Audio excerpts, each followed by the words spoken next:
In the years before the First World War, the typographer and sculptor Eric Gill and the graphic designer Edward Johnston moved to Ditchling, a rural village on the Sussex Downs above Brighton.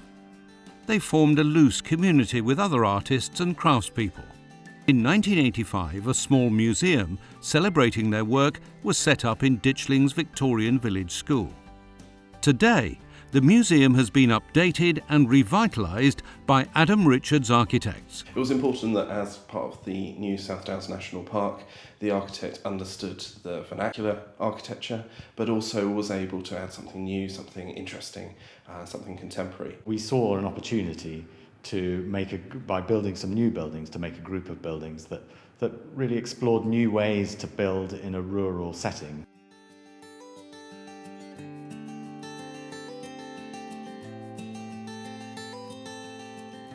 The museum was originally in the old village school, and one of its problems was that it was reached down a sort of back lane from the village. And so part of the solution to that was to turn the museum around to face onto the village green, where there was this disused 18th century cart lodge. But it's on a lower level, the museum is up on a bank, and so the key to unlocking the project was to build new buildings between the two to link it all together. Visitors now approach the museum from the village green. The first building they encounter is the restored 18th century cart lodge, where they buy tickets. And that then leads into the link building, which is really just it's a new building which contains the lift and stairs and takes you up into the room that we're in now, which is the introductory room, which is a sort of first gallery that introduces you to the museum. Behind me is the collection store that's sort of hidden from view. And then you go into the main restored, renovated village school, which contains the main galleries. And beyond that, there's a series of rooms that include a sort of library room and a sort of education suite, and then the offices.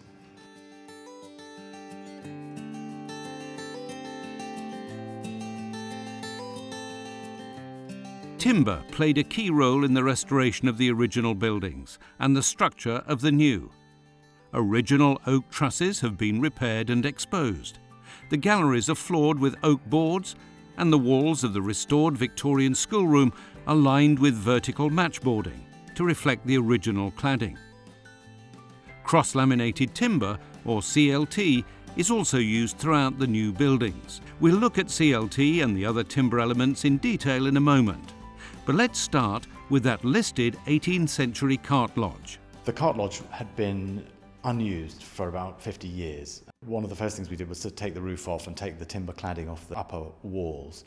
We then put a ply box around the timber frame to hold it tightly in place, and then put the insulation and membranes around the outside of that, and then reclad it and put the roof tiles back on, and steps were taken to make sure that the roof didn't look like a new roof. On the inside, the oak frame was restored and given a sort of brush down, but not much more than that. We took out a central section of floor to allow people to see up into the fantastic roof structure above.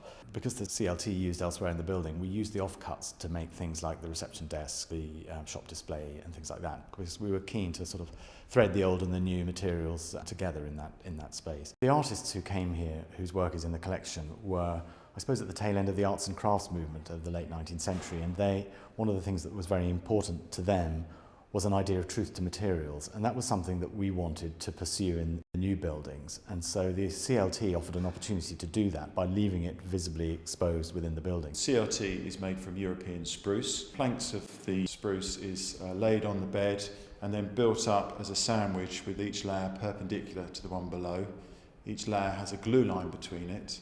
So you build the panel up 3, 5, 7 layers thick, goes into a hydraulic press under pressure of about 6 bar until the glues have set, and that effectively makes what we call the motherboard. It was important to us that you could see the grain, that you could see the ends of the CLT to see how it's put together. You can see the different thicknesses of timber that have been chosen, and they're expressed beautifully at the window reveals, where you can see the end grains. The actual surface finish of the timber here is what we call an industrial visual grade, created with finger jointed timbers to achieve the heights that they have here in a continuous length. As Adam mentioned, central to the architectural vision was the connection of the existing school buildings to the refurbished cart lodge, which lay at the foot of a small slope. The solution was the creation of 2 new buildings, a link building with its staircase and disabled lift, and between the link building and the galleries, the introductory room, They're both in a way inspired by traditional local buildings such as the Cart Lodge, where a timber superstructure sits on a masonry base. But with these new buildings, we've used a black glazed brick as the masonry base and built a CLT superstructure on them. So the first building, the Link building, is clad on the outside with handmade tiles, whereas this building that we're in now is clad with black zinc. And there's a 4-metre high window looking out west across the village green, and facing it is the first display of the museum, which is a kind of cabinet of curiosities. From the introductory room, the engineered timber walls peel back like a proscenium arch to reveal the flint outer walls of the old school. One of the great things about CLT is that you could make these fantastic big structural beams out of it. So here we were able to make a big beam that allowed us to open up a view both of the old wall of the village school and then through into the main galleries themselves. These had quite a strong character already because they were completely lined with matchboarding. We had to take it out because it was rotten, but we effectively reinstated it, but putting in new insulation, but allowing it to still do its job of helping the building to breathe. And we also used it then to conceal the air conditioning within the spaces. So they still have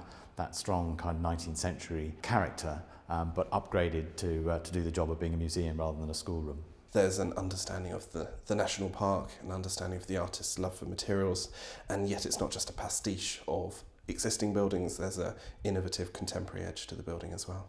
On the one hand, taking this fantastic museum collection, but also taking this great little collection of buildings and adding to that and making a series of spaces that allows that collection to really speak for the first time. So that's been incredibly satisfying. To be able to do that from master plan to detail, if you like, requires a great client, but also good builders and a great team on the project.